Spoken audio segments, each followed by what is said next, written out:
Hallelujah, धन्यवाद हो प्रभु के नाम की स्तुति हो। आज हम जानेंगे कि धर्म क्या है और क्या होता है और हम कैसे धर्मी ठहर सकते हैं। धर्म वो होता है जो मनुष्य को धर्मी बनाता है। हमारे देश में अलग अलग धर्म हैं और पूरी दुनिया में बहुत सारे धर्म हैं, और इतने सारे धर्म होने के बाद भी संसार में पाप और बुराई बहुत ज़्यादा है। क्यों? क्योंकि धर्म भी हैं, धर्मों के गुरु भी हैं, पर धर्मी मनुष्य एक भी नहीं। परमेश्वर का वचन हमें बताता है रोमी 3:10 में, कोई भी धर्मी नहीं, एक भी धर्मी नहीं। ऐसा क्यों? जबकि हमारे पास धर्म भी हैं, धर्मों के गुरु भी हैं, फिर भी एक भी धर्मी नहीं। क्योंकि किसी को भी अपनी उत्पत्ति मालूम नहीं, और जिसे मालूम है वो भी चल नहीं पा रहे। हमारे देश में हिंदू, मुस्लिम, सिख, ईसाई और भी धर्म हैं। सब कहते हैं हमारा धर्म अच्छा है और सब अच्छी बातें सिखाते भी हैं, फिर भी मनुष्य का दुश्मन क्यों? पाप और बुराई ज़्यादा क्यों? आइए हम परमेश्वर के वचन में देखते हैं ऐसा क्यों है। पहला आदम या पहला मनुष्य, जिसे परमेश्वर ने भूमि की मिट्टी से रचा और उसमें जीवन का श्वास फूंक दिया। आदम जीवित प्राणी बन गया। हम सृष्टि के बारे में बाद में सीखेंगे कि परमेश्वर ने सृष्टि को क्यों बनाया। आदम को जो पहला मनुष्य था क्यों बनाया। उसके लिए परमेश्वर ने सब कुछ बनाया और उसे अदन की वाटिका में रखा कि वह उसमें काम काज करे और उसकी रक्षा करे, और उसमें भले बुरे के ज्ञान के वृक्ष और जीवन के वृक्ष के पेड़ को भी लगाया और वाटिका के बीचों बीच में लगाया। और परमेश्वर ने आदम को आज्ञा दी कि तू भले बुरे के ज्ञान के वृक्ष के फल को कभी ना खाना, अगर खाएगा तो निश्चय उसी दिन मर जाएगा। परमेश्वर ने मनुष्य को बनाया और एक योजना के तहत बनाया है। उसको आज़ाद मर्जी दी है, और आदम को अब मेहनती होना है, जिम्मेवार व्यक्ति होना है और आज्ञाकारी होना है। महत्वपूर्ण है। और जैसे ही हम देखते हैं परमेश्वर के वचन में जब पढ़ते हैं, उसने भले बुरे के ज्ञान के वृक्ष के फल को खाया, और जैसे ही आदम ने आज्ञा को तोड़ा, उसी दिन से आदम पापी हो गया और पाप ने उसे पकड़ लिया। उसके बाद से जितने भी लोग उत्पन्न हो रहे हैं, सब उसी पाप के दासत्व में उत्पन्न हो रहे हैं, पाप के अधीन, मृत्यु के अधीन। हम कुछ वचन उत्पत्ति 3 अध्याय उसका 14 से 21 में आप पढ़ सकते हैं। मैं इसको आगे बढ़ाता हूँ। आज्ञा ना मानने का परिणाम और परमेश्वर का न्याय, हम वहाँ इसको अच्छे से देख सकते हैं। उसके बाद हम रोमी 5:12 में पढ़ते हैं, जैसा एक मनुष्य के द्वारा पाप जगत में आया और पाप के द्वारा मृत्यु आई, और मृत्यु सब मनुष्यों में फैल गई, इसलिए आदम के बाद जितने भी हम मनुष्य पैदा हो रहे हैं, सब मृत्यु के अधीन हैं, सबको मरना है। और अब पाप आदम के द्वारा जगत में आ गया। परमेश्वर ने आदम की सृष्टि अपनी स्वरूप और समानता में की, और जब आदम ने पाप किया और पाप ने आदम को पकड़ लिया, और उसके बाद जितने भी लोग उत्पन्न हो रहे हैं या दुनिया में आ रहे हैं, सब उस पाप के स्वभाव के अधीन है। हम इसको उत्पत्ति अध्याय 1, 2, 3 में आप पढ़ सकते हैं। मैं तीसरी आयत पढ़ रहा हूँ। जब आदम 130 वर्ष का हुआ, तब उसके द्वारा उसकी समानता में उसी ही के समान एक पुत्र उत्पन्न हुआ। हम यहाँ अच्छे से जान रहे हैं, परमेश्वर ने आदम को अपनी स्वरूप और समानता में बनाया, लेकिन पाप करने के बाद अब जो संतानें आ रही हैं वो आदम यानी कि आदम ने जब पाप किया, पापी हो गया, उसके बाद जो संतानें आ रही हैं वो आदम की यानी कि पाप की स्वरूप और समानता में आगे संतानें आ रही हैं, यानी मृत्यु की अधीनता में। पाप तो जगत में आ गया और मृत्यु भी आ गई, लेकिन अभी आदम को मृत्यु का पता नहीं कि कैसी होती है। लेकिन आदम को एक बात पता है, जो परमेश्वर ने आज्ञा ना मानने का दंड दिया, जैसा उत्पत्ति 3 अध्याय उसका 17 से 19 में लिखा है। आज्ञा ना मानी तो भूमि शापित हो गई और अब उसकी उपज जीवन भर दुख के साथ खानी पड़ेगी, और भूमि अब कांटे और ऊंट कटारे उगाएगी, और खेत की उपज आदम को खानी पड़ेगी और पसीने की रोटी खाया करेगा, और अंत में फिर मिट्टी में मिल जाएगा। सिर्फ आदम को अभी इतना ही मालूम है, अभी उसको मृत्यु नहीं मालूम कि क्या है। जब आदम के बेटे हाबिल को कैन ने मार डाला, तब पता चला होगा कि मृत्यु इसे कहते हैं। अब ये बोलेगा नहीं, हिलेगा डुलेगा नहीं और सड़ने भी लगेगा, क्योंकि अभी तक कोई मनुष्य मरा ही नहीं। अभी सृष्टि का आरंभ हो रहा है, या मनुष्य आ रहे हैं। ये पहली मौत है हाबिल की। अब ये आदम को जब पता चला होगा तो उससे बहुत दुख हुआ होगा और मृत्यु का भय भी आया होगा कि मृत्यु से कहते हैं। इसलिए संसार में जहां कहीं भी मनुष्य रहते हैं, उसे एक ना एक दिन मरना ही है। मनुष्य का आखिरी दुश्मन मृत्यु है, क्योंकि उसके बाद हमें नहीं मालूम कि क्या होगा या क्या होने वाला है।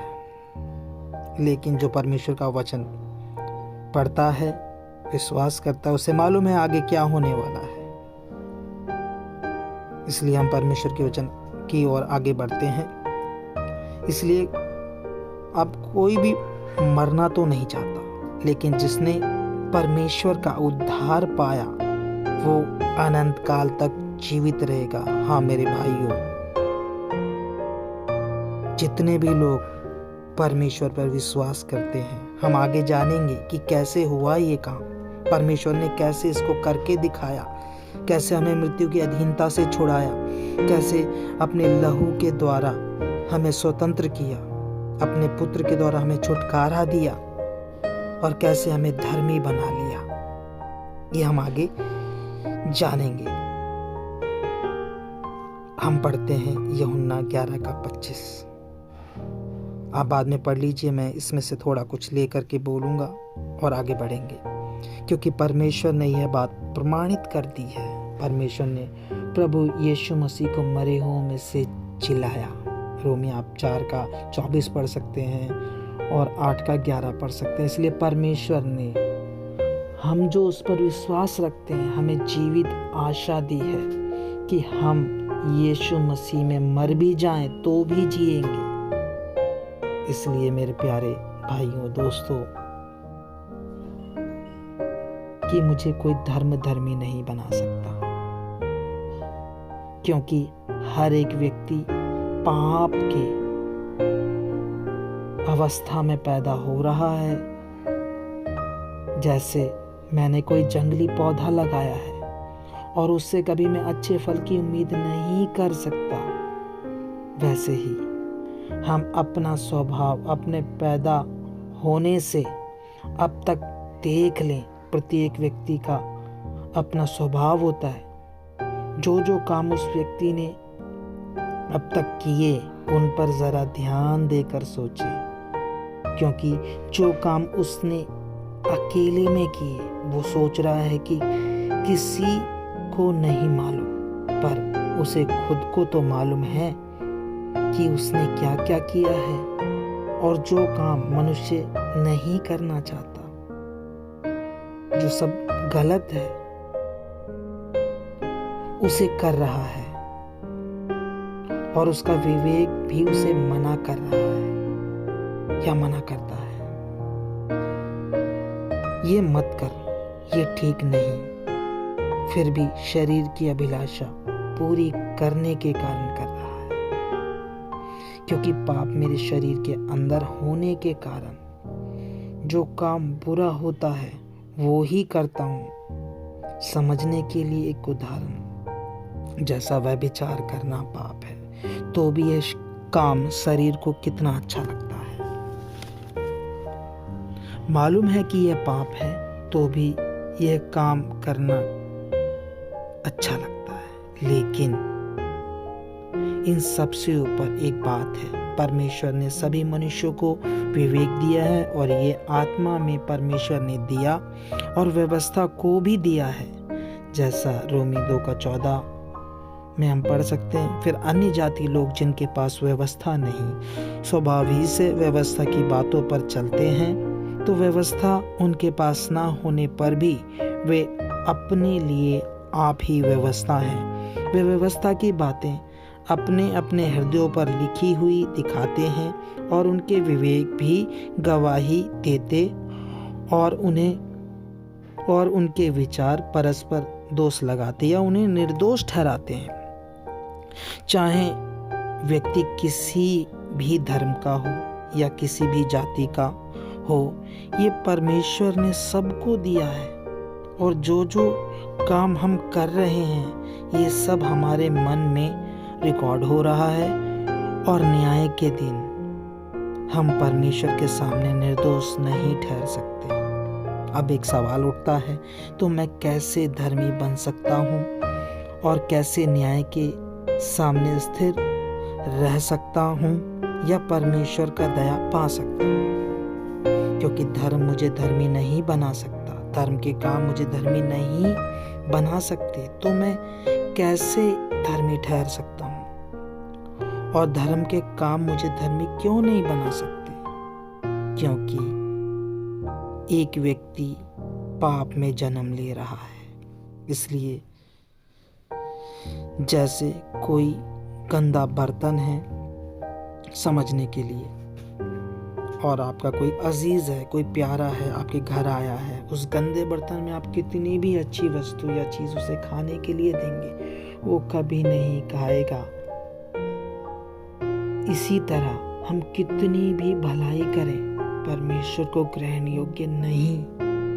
इसलिए मैं धर्म के कामों के कारण धर्मी नहीं बन सकता।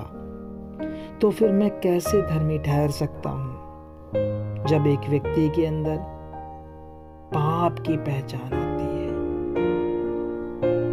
क्योंकि परमेश्वर ने आत्मा में विवेक दिया है, ये निष्पक्ष है, ये मेरे कामों को जानता है और ये कभी भी गलत काम को सपोर्ट नहीं करता। चाहे आप इस पर ध्यान देकर सोचें, लेकिन हम जबरदस्ती विवेक की आवाज को दबाकर अपनी मर्जी करते हैं। लेकिन इस बात से ऊपर सब मनुष्य जानते हैं कि जो हमने किया वो तो हमें भुगतना ही पड़ेगा। और